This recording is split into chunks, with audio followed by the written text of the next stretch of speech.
everyone.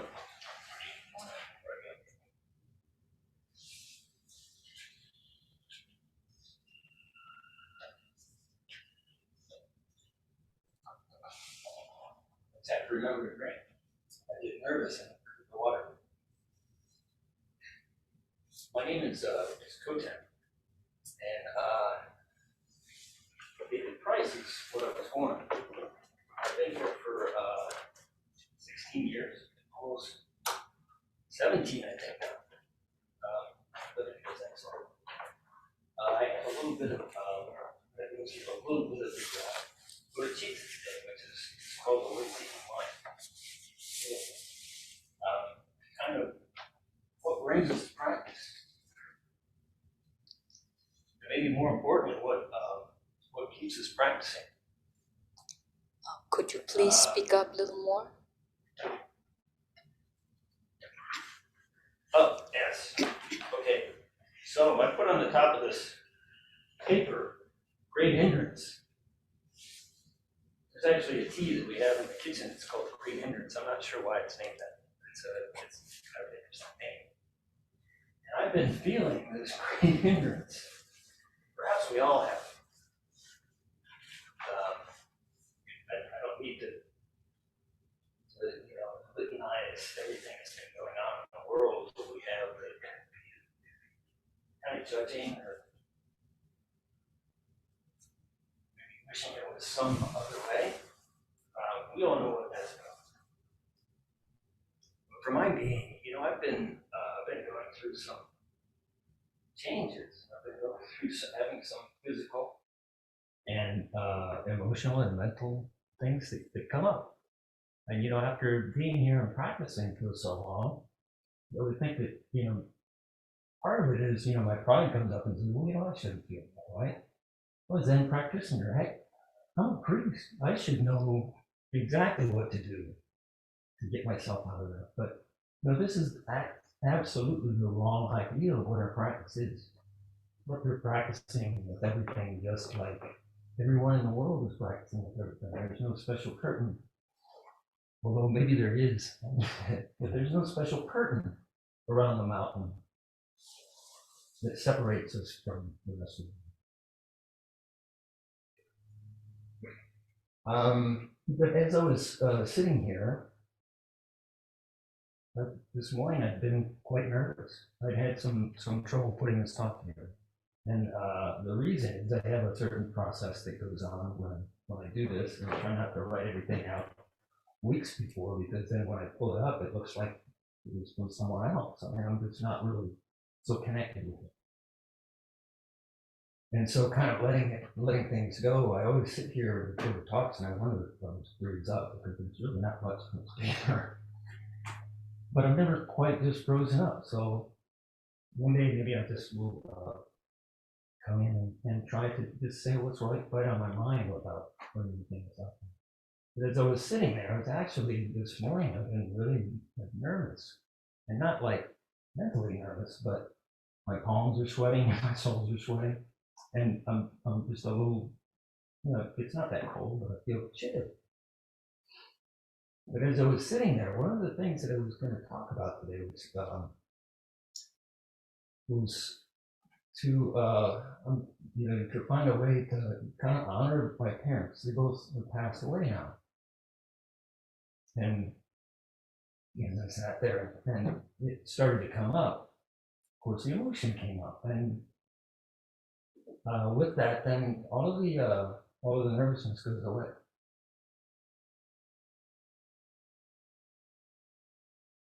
So I was sitting there weeping, and then the nervousness goes away. So we don't have room in our being to have both of these things going on at one time. We kind of put our attention onto one thing. Or as it is in our Zazen, we put it on everything, or whatever's right in front of us, whatever's right there. I was born in 1963. I was put up for adoption. And 3 days later, my parents accepted me. I think the deputy brought me to them.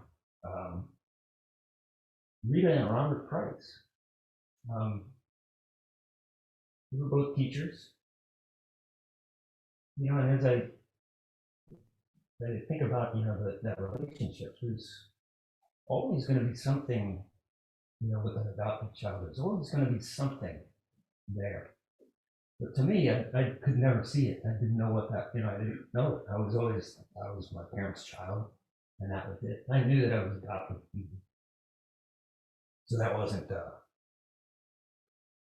really wasn't something that weighed on me. In fact, I remember, I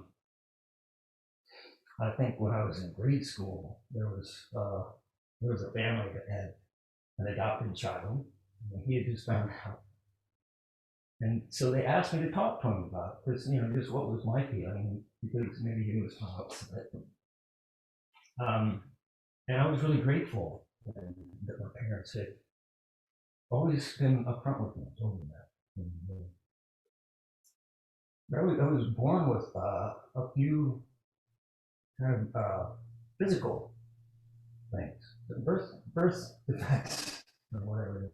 Nothing too serious, and nothing that's given me that much trouble through my life, but some things that have come back up.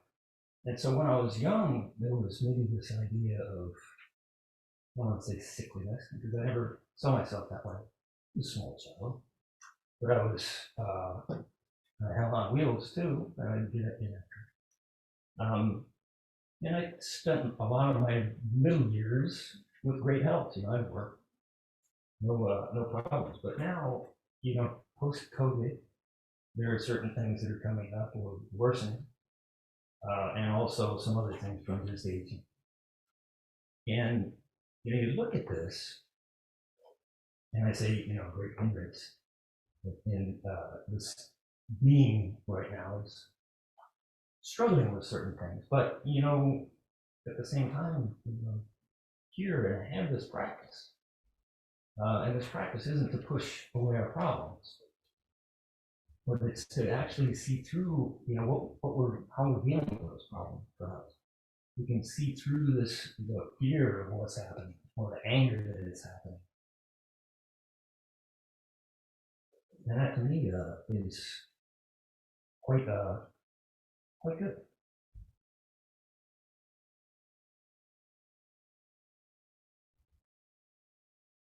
My mom passed away in 2018 after quite a long time of illness. She had Parkinson's, she had diabetes, and she had a stroke. Uh, and kind of lived with that, like in a wheelchair for the last 5 years or so. With my dad, he wasn't in great shape. He was good except for his back was bad. Him taking care of her for all that time. And once he passed away, he's there by himself. But actually, he came around a little bit too. I mean, he was heartbroken. He was devastated, but the energy that he had to put into taking care of her all that time, he still had that energy. So and so it seemed like he did pretty well after that. He and her little dog lived together for a while. I had a chance to. I think when my mother passed, it was expected. Um, it wasn't a surprise because it was coming, and then when she finally went into the hospital and went into hospice, she was there for a while, so it was the last few months were not good for her, but when she went in and out of consciousness and was having seizures and a lot of pain and everything. So when she went, I mean, it wasn't. We had prepared. We had all the family came up and had a reunion and talked with her, and they actually were trying to take care of some of the stuff in their house. They have a house with all these things, and who would it go to when they pass? So we're trying to clean some of that stuff up. So we were kind of ready. It wasn't quite as much of a shock. And it shouldn't really have been much of a shock with my dad. However, I'm a little willful, and I can project sometimes. But I had the opportunity to spend the last 4 months with my dad. And I did not go back to spend the last 4 months of his life with him. I went back to visit with him and commiserate with him and maybe take him some places and just, be with him since he was there alone with my mom's little dog since my mom passed. My sister is close by, but, they all work. And then, their kids all work and they're kind of spread around. But the day after I got there, we went into the hospital. And this was with like an enteritis, which is just a very painful bacteria in the intestines. And he never really came back from that. He was in the hospital for a short while. And then eventually, we both contracted the virus. My symptoms were pretty bad for a day. He never had any symptoms at all. But the virus finally took him. It was just from the enteritis and from his he had a cough, and with his lungs started to develop the pneumonia, and it just went down and down and down. And it took a couple of months, but it took him.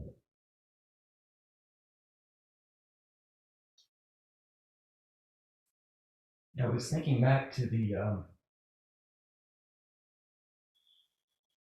first time that we went to the emergency room, and I was getting to experience, and I think I had experienced it a little bit before, but I got to experience what my father was like as a patient. And he was not a good patient. He was not ready for it. I've always seen him as just this very he's a humble guy, but regimented maybe. When he came out of the army and he still irons his handkerchiefs.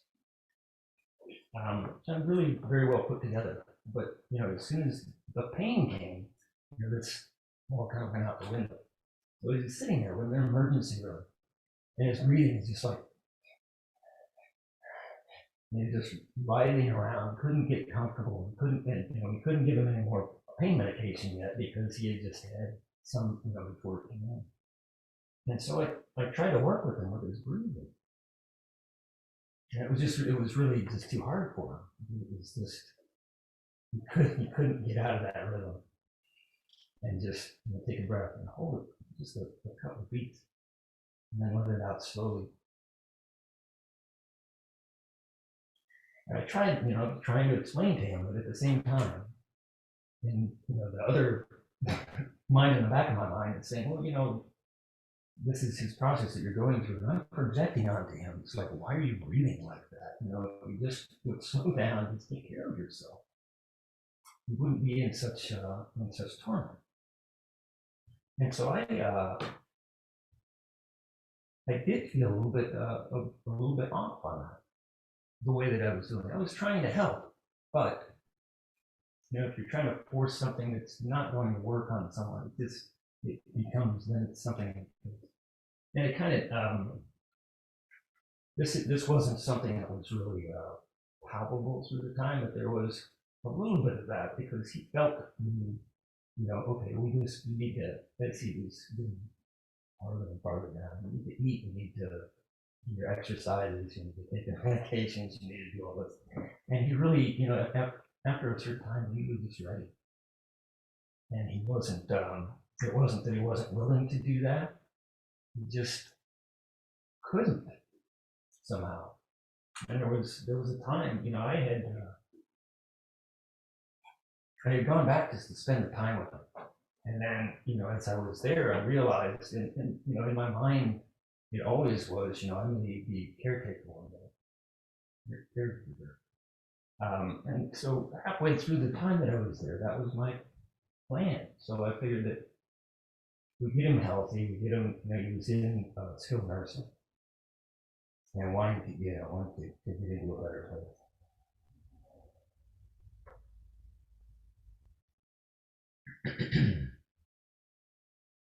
but so my plan was to, yeah, maybe I need to leave the Zen Center for a while and take care of them. And not really sure that he was ready for that either. The times we were there, trying to get him to eat, and he just couldn't. And I would say, you remember when mom was like this, and she wouldn't eat, and you tried to get her to eat, and she wouldn't do it. And it was, we were all, it was upsetting. You remember that? And he was like, no, no, no.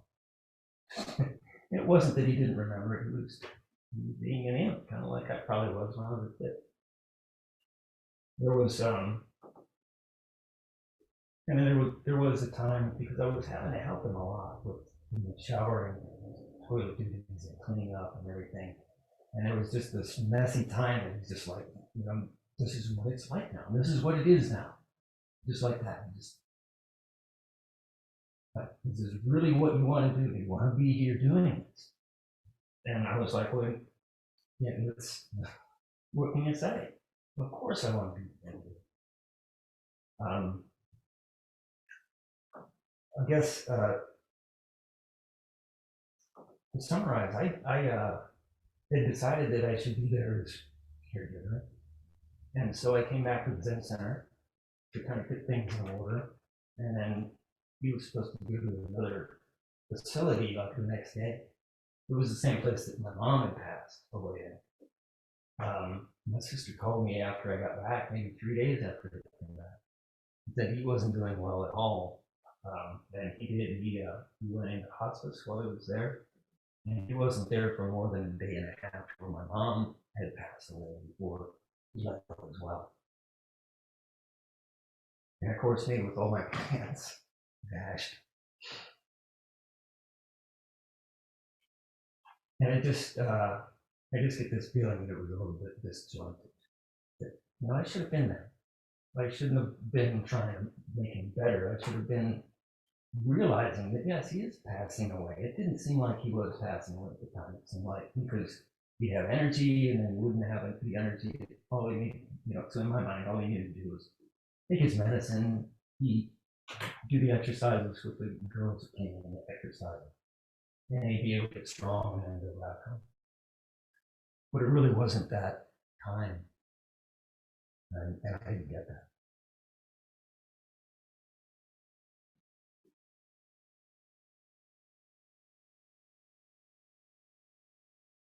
I had a chance, actually, to where I did go back. I spent some time there, then kind of after the funeral, taking care of the house. Kind of lived in that house for quite a while. It wasn't the house that I grew up in, but they had boxes and boxes and boxes and boxes of things. And so what I came across were boxes of pictures. There were 15 huge boxes of pictures from their parents and their grandparents all the way through. And my sister had taken some time, I think with both of them, 2 years, to kind of chronicleize everything.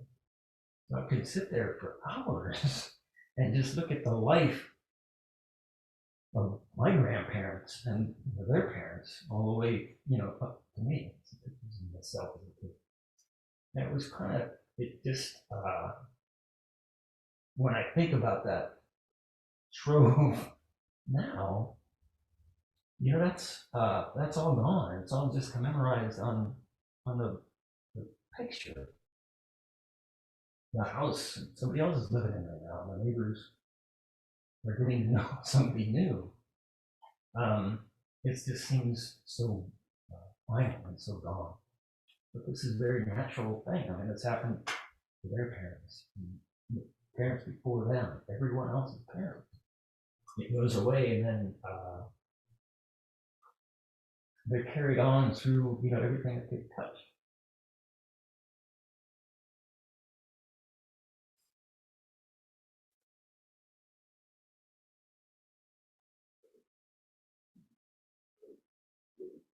And the interesting thing about parents, I'm 59 years old.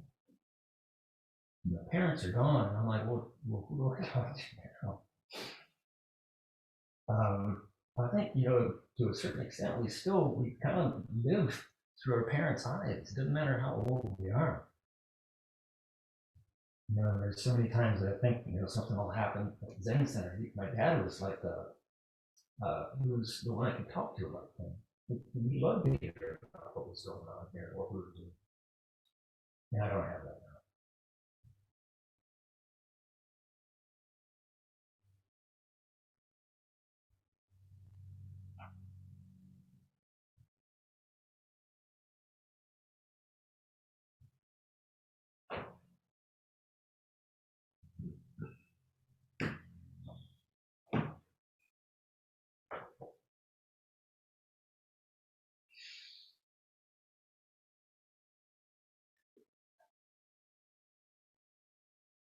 So just remember to honor your mother and daughter.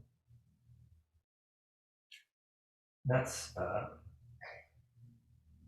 Goku, I think that's all the seriousness that we'll do today. So let's find something more interesting. The in Zen Shuji in Los Angeles, they are right now having a Jukai A. Nose is there, and 100 other teachers from around the United States and Japan and all over the world, I think. And what this is to do is to commemorate 100 years of Soto Zen in North America. And so they have, what they're doing is the Jukai A is like a mass, it's not mass Jukai taking. They're taking the precepts, 100 people. So they have 100 teachers and 100 students taking the precepts.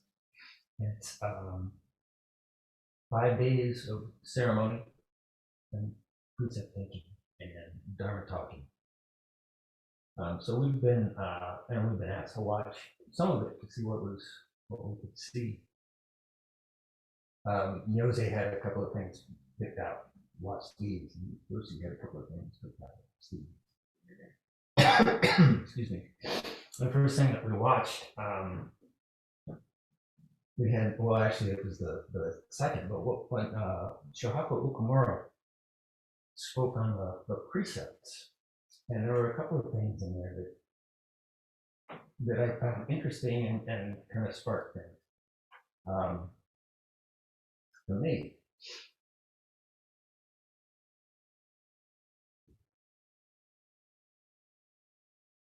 So, as he was talking about I guess maybe the first is, as he was talking about we were talking about taking the precepts.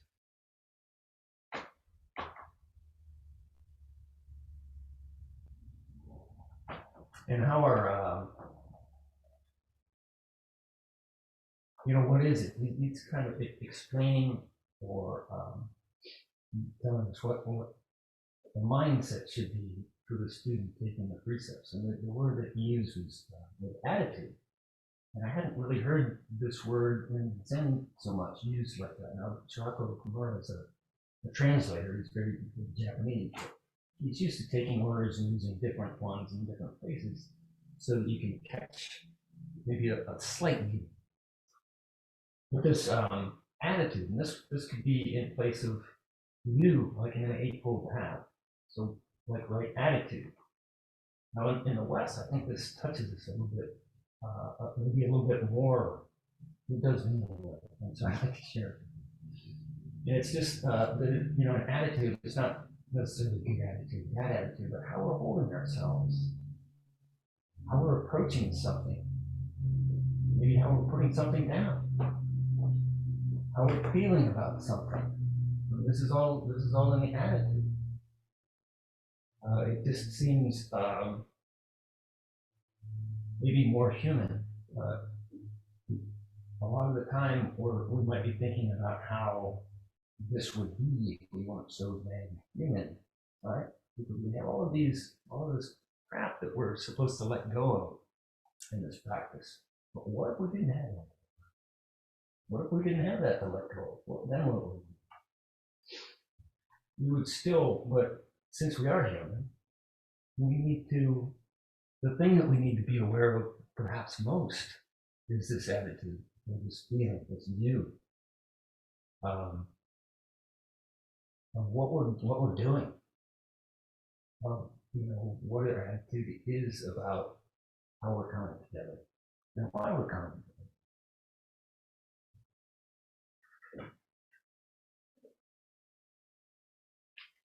So I think many times I've talked about when we're sitting zazen, and then we go to do something else. Maybe we sit in the zendo and we sit sesshin, and the bell rings, and we have our circle ceremony, and then we drive down the mountain, or we go out and do things, and it's all just gone.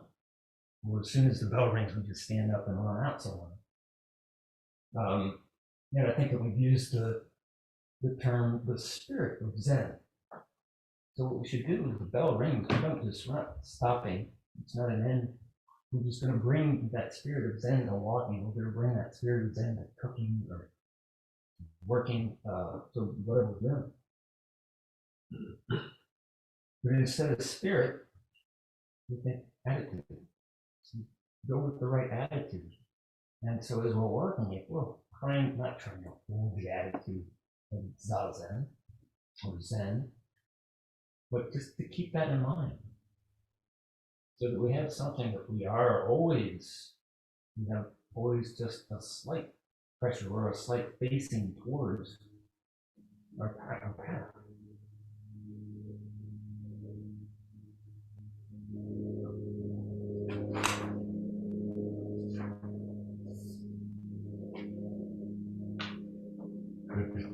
Can I say something? Yes. Yeah. I remember Suzuki Roshi saying something to a man who was dying. And this is very important for us all to know. Yeah, when you're dying, you're taking the inhalation breath. Because that's supposed to mean that you're alive. But if you have a spiritual foundation, you have that foundation underneath that condition. Habitual foundation is that if you breathe out, that means you're letting go. That means you die. And where do you know where you're going to go? This is all the fear. So you don't breathe out, you keep on breathing in. And as long as you keep on breathing in, you die. Because you're supposed to you breathe in, you breathe out. That's the principle of the universe. So we should know. I hope I can do it when I die. We should know that. But there's a foundation through meditation practice that you breathe out. The breathing out your strength breath, your spirit breath, and you're letting go of the conditions. So that's one thing. And there was something else. Jurek Domachowski, my student in Poland, his mother, whom I got to know over the 30 years I went there, we would all go to her house and bring her flowers, and she could speak English. She lived through hell during the war. She was sent to Siberia. She met American soldiers and they taught her English. She came back, but anyway, she didn't want to eat. This is another thing. She doesn't want to eat anymore, but if you don't eat, you're going to die. So we keep on feeding her. And he kept on feeding. And I said, don't feed her. That's a sign she's going to die. You don't need the food anymore. And we should know that, and we have to live with that. That's the process. The condition process. If you want to live, you want to make her live, or make him live, you keep on feeding. But we can't make that. We can work. All we can do is work with it, accept the situation, and also we have to let go of the living or the dying. It's not that just that person. It's this person, that person, and the whole universe. The trees, the flowers, it's all together. That's what we should just know. Okay. Thank you. Thank you for your talk. Yeah. I think this has been a little, it always goes a little out of order. But I think maybe what we'll close with is was the Shohaku Makusa. This Koten was talking the other day. Of course, we were talking about the precepts. And so the Shohaku Makusa is so close, and I put them right together. Is about refraining from evil, doing good deeds, and clarifying the mind. So the way it starts is refraining from various evils, carrying out good deeds, and personally clarifying this mind.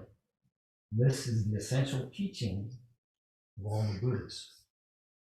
This is from Pascal and Dogen's Shobogenzo, called Shohaku Makusa, or refraining from evil. I did not bring the second book with me, so I'll have to paraphrase from Kosho Uchiyama, who talked about in his in the three commentaries book. And Shohaku Makusa is one of those. That talks about the fact that this is stated, but it brings up a very big problem, because what we're doing is just with this line, with these 4 lines, first 3 lines, is we're saying from a Buddhist standpoint that there's good and there's evil, and we need to do something about it, which sounds pretty much like every other religion. It's just, don't do bad, do good. And it's not at all what he's talking about. Which refraining from, as Dogen states many times throughout the Pascal, is just refraining from. This refraining from is not acknowledging that that's a bad thing, so I'm not going to do it. It's refraining from acknowledging that that's a bad thing.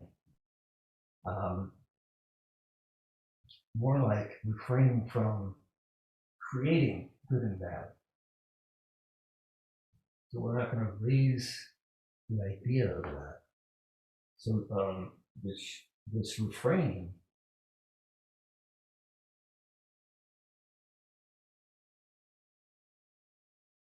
this refraining is our zazen.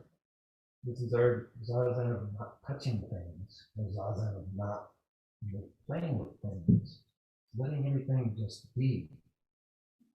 I'm not trying to change it. I'm not trying to mold it into something else.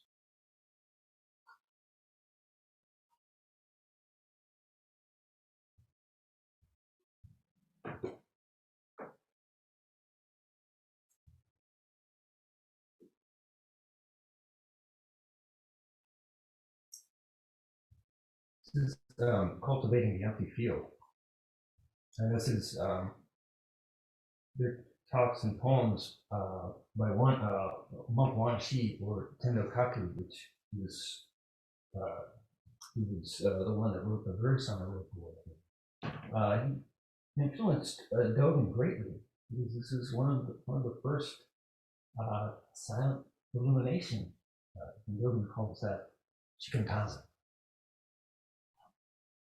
But as I read through the Shohaku Makusa, and you see this refraining from, there's a poem in this from Wan Shi that I think sums this up completely. I mean, it kind of takes right where it left off. And I know I've read this one many times, but it's so powerful, it's so calming, that I want to read this, and this is just how it goes. And it's called the Acupuncture Needle of Zazen. So the first few lines we can start with, and it's corrected. So the essential function of all Buddhas, the functional essence of all ancestors, is to know without touching things and illuminate without encountering objects. So this to me is that refrain from. It's To know without touching things, illuminate without encountering objects. Knowing without touching things, this knowledge is innately subtle. Illuminating without encountering objects, this illumination is innately miraculous.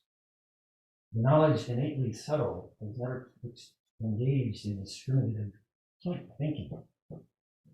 The illumination innately miraculous has never displayed the slightest identification. Never engaging in discriminating thinking, this knowledge is rare without knowledge. Never displaying the most minute identification, this illumination is complete without grasping. The water is clear right down to the bottom. Fish lazily swim on. The sky is vast without end. Birds fly far into the distance.